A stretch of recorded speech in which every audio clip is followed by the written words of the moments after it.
ఓం గణాధిపతన్ ఓం నమశివాయ శ్రీమాత్రే నమ జై శ్రీరామ్ జై హనుమాన్ ఓం నమశివాయ ఓం నమశివాయ ఓం నమశివాయ జై శ్రీరామ్ జై రామ్. ఇంత పెద్ద పెద్ద కొండలు ఉన్నాయి కానీ స్నానం చేయడానికి ఇందులో చేశాను.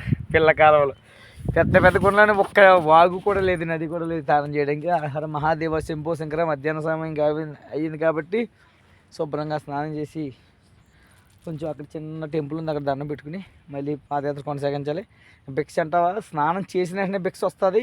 ఏదో ఒక భక్తుడి ద్వారా పరమేశ్వరుడు ఆ జగన్మాత ఖచ్చితంగా పంపిస్తారనమాట. అది బాగా నమ్మకం, ఎందుకంటే ఇన్ని రోజులు అలా జరిగింది.